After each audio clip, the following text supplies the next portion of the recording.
Hello, my dear students. How are you all? I hope that you are happy, healthy, and fantastic. You are welcome to Symbolic Education. Symbolic Education में आपका स्वागत है. Dear students, आज की इस class के अंदर हम आपके 9th क्लास के इंग्लिश के बुक मोमेंट के चैप्टर नंबर 4 को स्टडी करने जा रहे हैं, जिसका नाम है in the kingdom of fools, यानी कि मूर्खों के राज्य में. बड़ा ही इंटरेस्टिंग नाम है इस चैप्टर का, मूर्खों के राज्य में. तो इस नाम से हमें पता चलता है कि जो पूरी कहानी है ये मूर्खों के ऊपर आधारित है. तो लेखक हमें इस कहानी में क्या क्या बातें समझाना चाहते हैं और वो इस चैप्टर को इतना मज़ेदार कैसे बनाते हैं. तो आइए अब हम इस चैप्टर को स्टार्ट करते हैं और जानेंगे कि इस चैप्टर में और क्या क्या बातें सामने आएंगी. तो लेते हैं इसका सबसे पहले आउटलाइन और देखते हैं इसकी आउटलाइन में क्या लिखा हुआ है. इस चैप्टर के आउटलाइन के अंदर लिखा हुआ है कि इट इज़ बिलीव दैट, यानी कि ऐसा विश्वास किया जाता है, यानी कि ऐसा माना जाता है कि fools are so dangerous that only very wise people can manage them. कि जो मूर्ख होते हैं वो इतने ज़्यादा खतरनाक होते हैं कि सिर्फ बहुत ही बुद्धिमान व्यक्ति ही उनसे निपट सकते हैं, यानी कि बहुत ही बुद्धिमान व्यक्ति ही उनका प्रबंध कर सकते हैं. Who are fools in this story, इस कहानी में मूर्ख कौन है, and what happens to them, और उनके साथ क्या घटित होता है, यानी कि उनके साथ कौन सी घटना घटती है. तो आइए अब हम पढ़ते हैं इस चैप्टर को और शुरू करते हैं. सो डियर स्टूडेंट्स, इस चैप्टर की शुरुआत कुछ इस तरीके से होती है. तो इसके स्टार्टिंग में लिखा हुआ है कि in the kingdom of fools, यानी कि मूर्खों के राज्य में, both the king and minister were idiot, यानी कि राजा और उसका मंत्री, द किंग एंड मिनिस्टर दोनों ही, राजा और उसका मंत्री दोनों ही, वर इडियट्स बहुत ही मूर्ख होते हैं. आगे इसमें लिखा है कि they did not want to run the things, वह चीज़ों को उस तरह से चलाना नहीं चाहते, लाइक अदर किंग, जैसे कि अन्य राजा चलाते हैं. कि यानी कि वे किसी भी काम को उस तरीके से नहीं करना चाहते थे जैसे कि आमतौर पर अन्य राजा करते थे. सो इसलिए they decided to change night into day and day into night, इसीलिए उन्होंने दिन को रात में और रात को दिन में बदलने का निर्णय लिया. बहुत ही स्टूपिड डिसीजन उन्होंने लिया. आगे आप इसमें देखते हैं कि क्या होता है कि दे ऑर्डर्ड, उन्होंने वहाँ पर आदेश पारित किया, यानी कि आदेश दे दिया सभी को, that everyone should be awake at night, कि सभी जो राज्य में जितने भी जो लोग रहते हैं सभी रात को जागेंगे, टिल देयर फील्ड्स, और वे अपने खेतों में रात को ही काम करेंगे, and run their business only after the dark, और अंधेरा होने के बाद ही वो अपने सारे व्यापारिक कार्य करेंगे, यानी कि जो भी कार्य वो करना चाहते हैं वो सभी कार्य रात के समय में ही करेंगे, दिन में कोई भी कुछ भी कार्य नहीं करेगा. आगे आप इसमें कहेंगे कि and go to the bed as soon as the sun came up, और जैसे ही सूर्योदय होगा, यानी कि जैसे ही सुबह होगी, वे अपने बिस्तर में जा कर के सो जाएंगे.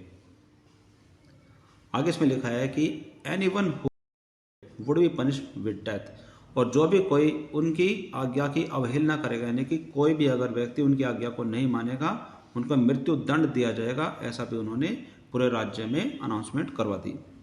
आगे इसमें लिखा है कि the people did as they were told, कि लोगों ने ऐसा ही किया जैसा कि उनको करने के लिए कहा गया था. For the fear of death, मृत्यु के डर से, यानी कि मरने के डर से उन्होंने ऐसा ही किया जैसे कि राजा ने उनको करने के लिए कहा था.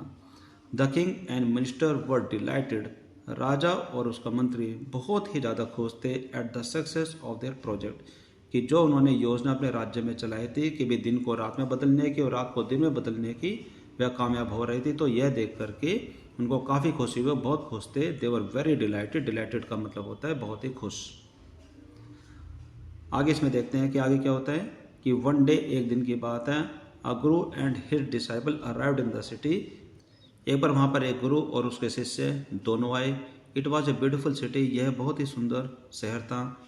It was broad day light, दिन का पूरा उजाला था, यानी कि दिन अच्छे से निकला हुआ था. But there was no one about, लेकिन वहाँ पर कोई भी नहीं था, यानी कि उनको कोई भी दिखाई नहीं दिया. एवरी वन वॉज एस्लीप, प्रत्येक व्यक्ति सो रहा था. नॉट अ माउस स्टरिंग, यहाँ तक कि चूहा भी वहाँ पर हिलडुल नहीं रहा था, चूहे तक भी वहाँ पर सोए हुए थे. Even the cattle had been taught to sleep, और यहाँ तक कि जो वहाँ के जो पशु थे उनको भी सोने को सिखा दिया गया था कि उनको भी दिन में सोना है. The two strangers were amazed, उन दोनों अजनबियों को बड़ी हैरानी हुई, वो बड़े हैरान थे. बाय व्हाट दे सो, कि ये सब देख करके, यानी कि जो उन्होंने अपने आसपास देखा, अराउंड देम, यानी कि ये सब देख कर उनको बड़ी हैरानी हुई कि अभी दिन का समय है और कोई भी व्यक्ति उनको नज़र नहीं आ रहा है. आगे इसमें लिखा है कि and wandered around town till evening, और शाम तक वह पूरे शहर में सिर्फ भटकते रहे, और इधर उधर घूमते रहे।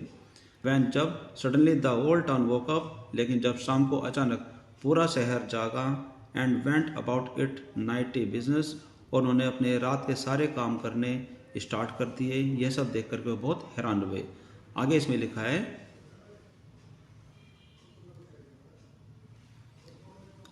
है, कि the two man were hungry, उन दोनों को बड़ी भूख लगी तो बड़े भूखे थे। Now that the shop were open, अब सारी की सारी दुकानें खुल गई थी। They went to buy some groceries, वे वहाँ पर कुछ सामान खरीदने के लिए गए। टू देयर एस्टोनिशमेंट, उनको बहुत ही आश्चर्य हुआ, यानी कि उनको बहुत ही हैरानी हुई। They found that everything cost the same, यानी कि वहाँ पर यह देखकर उनको बड़ी हैरानी हुई कि वहाँ पर सभी चीज़ों की जो कीमत थी वो बिल्कुल एक जैसी थी, ना कोई सस्ता ना कोई कम, सभी के सभी चीज़ों की जो कीमत है वो बिल्कुल एक जैसी थी। अ सिंगल डूडू, उस राज्य में एक मुद्रा चलती थी। सिंगल डूडू जैसे कि हमारा एक रुपया होता है, उस राज्य में एक मुद्रा चलती थी, एक डूडू चलता था, यानी कि हर चीज़ की कीमत वहाँ पर सिर्फ एक ही डूडू था। Whether they bought A measure of rice, चाहे वे चावल खरीदें, और अ बंच ऑफ बनाना, या फिर वो केलों का एक गुच्छा खरीदे। इट कॉस्ट अ डूडू, और हर किसी चीज़ की कीमत सिर्फ एक ही डूडू थी। The Guru and his disciple were dilated, गुरु और उसका शिष्य बहुत खुश हुए ये सब देख करके, पहले हैरान हुए और बाद में बड़े खुश हुए। They had never heard of anything like this, कि उन्होंने कभी भी इस तरह के बारे में या ऐसी बात पहले कभी नहीं सुनी थी कि भाई सारी चीज़ें एक ही कीमत की हो और एक ही डूडू की हो। आगे इसमें लिखा है कि they could buy all the food they wanted for a rupee, और वह सिर्फ एक रुपये में अपने जो चीज़ जो भी उनको चाहिए था, जो भी उनको खाद्य सामग्री चाहिए थी, जो भी वो चाहते थे, वो सिर्फ एक रुपये में खरीद सकते थे। आगे इसमें लिखा है, when they had cooked and eaten, जब उन्होंने खाना पकाया और अच्छे से खा लिया। द गुरु रियलाइज्ड, उसके गुरु को आभास हुआ, यानी कि गुरु को अब महसूस हुआ, that this was a kingdom of fools, यानी कि जो ये राज्य है यह मूर्खों का राज्य है। अब खाना वाना खाने के बाद में अब गुरु को ये आभास होता है कि जो ये राज्य है ये मूर्खों का राज्य है। And it would not be a good idea, और ये अच्छा उपाय नहीं रहेगा for them to stay there, उनके लिए कि वो वहाँ पर ठहर जाए, यानी कि गुरु को यह एहसास हुआ कि यह मूर्खों का राज्य है और वहाँ पर और अधिक रुकना और अधिक ठहरना अच्छी बात नहीं होगी। फिर यहाँ पर गुरु ने कहा, this is no place for us, कि भाई यह स्थान हमारे लिए नहीं है, लेट्स गो, आओ यहाँ से चलते हैं। He said to his disciple, उसने अपने शिष्य से कहा।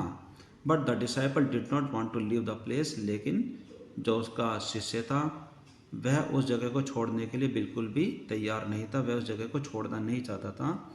Everything was cheap there, everything was cheap here, यहाँ पर सारी की सारी चीज़ें, सब कुछ सस्ता था। ऑल ही वांटेड, जो भी वो सब चाहता था, वॉज गुड, वहाँ पर सब कुछ अच्छा था। चीप फूड, सस्ता खाना। इस पर गुरु ने कहा, द गुरु सेड, आगे जो गुरु होते हैं वो अपने शिष्यों को समझाते हुए आगे बोले कि दे आर ऑल फूल्स, ये सब मूर्ख हैं। This won't be last very long, कि यहाँ ये सब ज़्यादा दिनों के लिए नहीं चलने वाला। एंड यू कांट टेल, और तुम बता नहीं सकते, what they will do to you next, और वे आगे तुम्हारे साथ क्या करेंगे तुम ऐसा बता नहीं सकते, तुम बिल्कुल भी अंदाज़ा नहीं लगा सकते। यानी कि यहाँ पर जो गुरु होते हैं, गुरु ने वहीं बैठे बैठे ये अंदाज़ा लगा लिया था कि उस शहर का भविष्य क्या होगा, कि जहाँ के सभी लोग मूर्ख हो, जहाँ के राजा मूर्ख हैं, जहाँ के मंत्री मूर्ख हैं। तो अपने शिष्यों को समझाते हुए कहते हैं कि आओ चलो यहाँ से चलते हैं, यहाँ पर ज़्यादा देर के लिए रुकना उनके लिए बिल्कुल भी ठीक नहीं होगा। लेकिन जो उसका शिष्य है वो वहाँ की सस्ती चीज़ों के लालच में आकर के वहीं रुक जाने का निर्णय लेता है। आगे इसमें लिखा है, बट लेकिन the disciple would not listen to the guru's wisdom, यानी कि जो शिष्य था उसने गुरु की कोई भी सलाह को नहीं सुना, यानी कि वह उनके सलाह को मानने के लिए बिल्कुल भी तैयार नहीं था। ही वॉन्टेड टू स्टे, वह वहाँ रुकना चाहता था, यानी कि उसको लालच आ गया था कि भाई वहाँ पर वो सारी चीज़ें सस्ती है, एक एक रुपये वो सारी चीज़ें खा पी करके वहीं आराम करेगा और मौज करेगा। इसीलिए वह अपने गुरु की बातों को बिल्कुल भी सुनने के लिए तैयार नहीं था।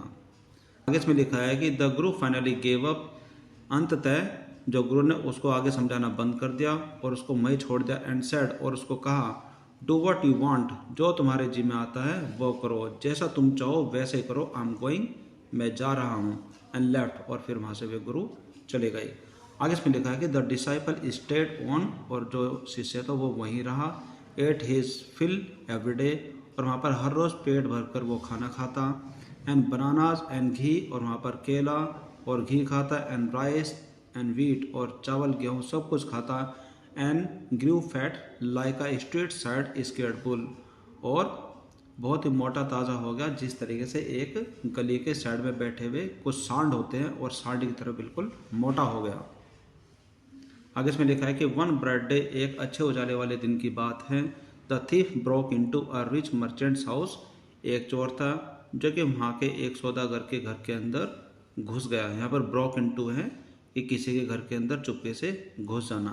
ही had made a hole in the wall, और उसने वहाँ पर दीवार में एक सुराग भी कर दिया था, एंड स्नीक्ड इन, और चुपके से उस घर के अंदर घुस गया, and as he was carrying out his loot, और जैसे वो वहाँ पर चोरी की हुई सभी चीज़ों को बाहर लेकर के जा रहा था, the wall of the old house collapsed, और वो पुराने घर की जो दीवार थी जिसमें उसने वो सुराग बनाया था वो धड़ाम से नीचे गिर गई उसके सिर पर, on his head, and killed him, और उस व्यक्ति को उस दीवार ने मार डाला ऑन द स्पॉट, उसी जगह। यानी कि जैसे कि चोर चोरी करके सामान को बाहर निकालने की कोशिश कर रहा था तो दीवार उसके ऊपर गिर गई और वो वहाँ मर गया। His brother ran to the king, जो वो चोर था उसका भाई भागा भागा राजा के पास गया, एंड कंप्लेंट, और वहाँ पर शिकायत दर्ज की। योर आगे वो कहता है कि महाराज, when my brother was pursuing his ancient trade, कि जब मेरा भाई अपना पुराने वाला कार्य जो कि शुरू से करता आया है, जब वो अपना पुराना कार्य कर रहा था, a wall fell on him, एक दीवार उसके ऊपर गिर गई, एंड किल्ड हिम, और उस दीवार ने उसको मार डाला।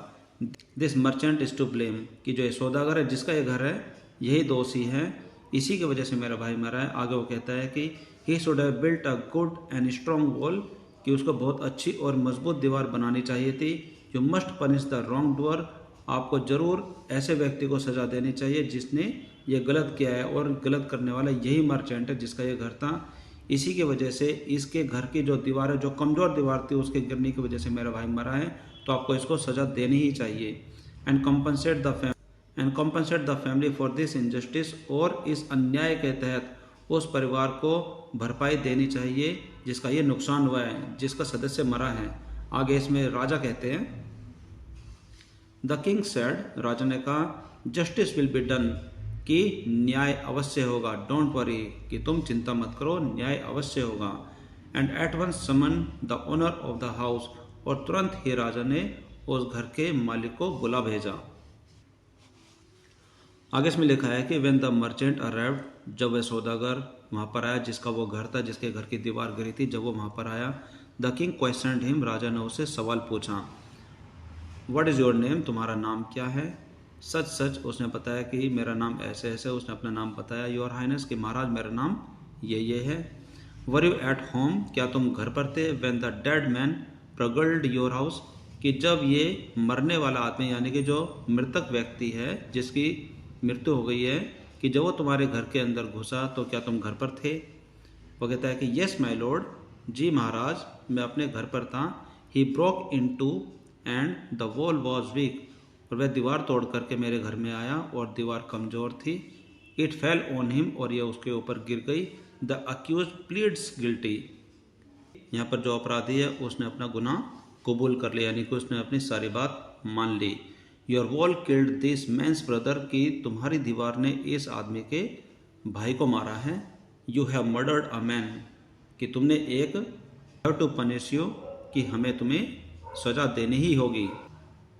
आगे इसमें लिखा है कि लॉर्ड, महाराज, सेड द हेल्पलेस मर्चेंट, बेबस मर्चेंट चिल्ला करके बोला, महाराज, I did not put up the wall, कि महाराज मैंने दीवार नहीं बनाई थी। इट इज़ रियली, सचमुच, the fault of the man, सचमुच गलती सिर्फ उसी व्यक्ति की है, हु बिल्ट द वॉल, जिसने ये दीवार बनाई थी। He did not built it right, कि उसने यह दीवार सही तरीके से नहीं बनाई। तो पनिश हिम, आगे वो मर्चेंट कहता है कि महाराज आपको उसे सजा देनी चाहिए जिसने ये दीवार बनाई थी। हु इज़ दैट, कौन है वो, आगे महाराज पूछते हैं। My lord, this wall was built in my father's time, आगे राजा के पूछने पर मर्चेंट कहता है कि my lord, Maharaj, this wall was built in my father's time, कि जो ये दीवार है ये मेरे पिताजी के समय में बनाई गई थी। आई नो द मैन, मैं उस व्यक्ति को जानता हूँ। He is an old man now, अब वो बूढ़ा व्यक्ति हो गया, अब वो बूढ़ा हो गया है। ही लिव्स नियर बाय, वह पास में ही रहता है। इसमें लिखा है कि the king send out messengers to bring the bricklayer, यानी कि राजा ने तुरंत ही अपने दूतों को भेजा उस दीवार बनाने वाले व्यक्ति को लाने के लिए। Who had built the wall, जिसने वो दीवार बनाई थी। दे ब्रॉट हिम, वे उसको लेकर के आए। एंड फुट, वो उसके हाथ पैर बांध करके लेकर के आए। यू देयर, अच्छा तो वो तुम हो। Did you built this man's wall in his father's time, क्या तुमने ही इस आदमी के घर की जो दीवार बनाई थी इसके पिता के समय में, क्या तुम वही हो? वो कहता है कि येस माय लॉर्ड, जी महाराज, मैंने ही वो दीवार बनाई थी। आगे इसमें लिखा हुआ है कि what kind of wall is this, ये किस प्रकार की दीवार है, ये कैसी दीवार है। दैट यू बिल्ट, कि तुमने ये कैसी दीवार बनाई है। It has fallen on a poor man, वह एक बेचारे किसी एक आदमी के ऊपर गिर गई। एंड किल्ड हिम, और इस दीवार ने उसको मार डाला। यू हैव मर्डर्ड हिम, तुमने ही उसकी हत्या की है। You have to punish you by death, हमें तुम्हें मृत्यु दंड देना ही होगा। आगे इसमें लिखा है before the king code order the execution, इससे पहले कि महाराज अपना फैसला सुनाते। The poor brick layer plead, जो बेचारा जो गरीब व्यक्ति था जिसने वो दीवार बनाई थी, उसने रिक्वेस्ट की, उसने प्रार्थना की, प्लीज़ लिसन टू मी, कृपया मेरी बात सुनी जाए, कृपया मेरी बात सुनिए। Before you give your order, इससे पहले कि आप कोई आदेश दे महाराज, मेरी बातों को सुनिए, मेरी भी बात सुन लीजिए। इट इज़ ट्रू, यह सच है। आई बिल्ट दिस वॉल, यह सच है कि मैंने ये दीवार बनाई। And it was no good, और ये अच्छी दीवार नहीं थी। बट, लेकिन, that was because of my mind was not on it, यह सब इसकी वजह से हुआ कि मेरा दिमाग, मेरा ध्यान इस दीवार पर नहीं था। आई रिमेंबर, मुझे याद है वेरी वेल, मुझे बहुत अच्छे तरीके से याद है। आगे कहता है कि महाराज मुझे अच्छे से याद है कि अ dancing girl who was going up and down, कि उस समय वहाँ पर एक नर्तकी, यानी कि जो डांस करने वाली एक लड़की है, एक नर्तकी वहाँ से आ जाया करती थी। दैट स्ट्रीट ऑल डे, पूरे दिन भर वो वहाँ पर आती जाती थी। विदर एंकल्स जिगलिंग, विदर एंकलेट जिंगलिंग, वे अपनी पायल की आवाज़ को छन छन करते हुए उस गली में आया करती थी। पूरे दिन उसका यही रहता था, वो अपनी पायल को छनकाते हुए उस गली में आया करती थी। And I could not keep my eyes and mind on the wall, और उसकी वजह से मैं अपने आँखों को और अपने दिमाग को दीवार पर लगा नहीं सका। आई वॉज बिल्डिंग, जो कि दीवार में बना रहा था। You must get that dancing girl, कि आपको उस डांसिंग गर्ल को बुलाना चाहिए। I know where she live, मैं जानता हूँ कि वो कहाँ रहती है। आगे इसमें लिखा है योर राइट, महाराज कहते हैं कि तुम सही कह रहे हो। द केस डिपेंस, मामला बहुत ही गहरा है। You must look into it, हमें इसकी तह तक जाना ही होगा। It is not easy to जज सच कॉम्प्लिकेटेड केस, कि इतना मुश्किल और इतना जटिल केस को हल करना कोई आसान काम नहीं है। तुम बिल्कुल सही कह रहे हो। Let's get the dancer wherever she live, उस डांसिंग गर्ल को पकड़ कर लेकर आओ, जहाँ भी वो रहती है उसको लेकर आओ। राजा ने आदेश दे दिया। The dancing girl now an old woman, जो नर्तकी थी अब वो एक वृद्ध महिला हो गई है, यानी कि वो बूढ़ी हो गई है। केम ट्रम्बलिंग, वह कांपती हुई वहाँ पर आई। टू द कोर्ट, राजा के दरबार में वह कांपती हुई वहाँ पर आई। कांपती हुई, घबराती हुई राजा के दरबार में पहुंची तो राजा ने उससे पूछा, did you walk up and down that street many years ago, क्या तुम ही हो जो बहुत वर्षों पहले उस गली में आ जाया करती थी। वाइल, जब this man was building a wall, कि जब ये गरीब व्यक्ति उस दीवार को बना रहा था। डिड यू सी हिम, क्या तुमने उसको देखा था। वो कहती है कि येस माय लॉर्ड, जी महाराज, मैंने उसको देखा था। I remembered it very well, कि मुझे ये अच्छे से याद है कि मैं वहाँ आ जाया करती थी और मैंने इसको देखा था। आगे इसमें लिखा है कि so you did walk up and down, तो तुम ही हो जो कि वहाँ पर आ जाया करती थी। विद योर एंकलेट्स जिगलिंग, अपनी पायल को झनकारती हुई। यू वर यंग, तुम उस समय यंग थी, तुम उस समय नव युवती थी, तुम जवान थी। यू डिस्ट्रैक्टेड हिम, तुमने इसके ध्यान को भटकाया था। सो ही बिल्ट अ बैड वॉल, इसी वजह से उसने वो दीवार बहुत ही बुरी तरीके से बनाई। It's all because of you, ये सब तुम्हारी वजह से हुआ। आगे इसमें लिखा है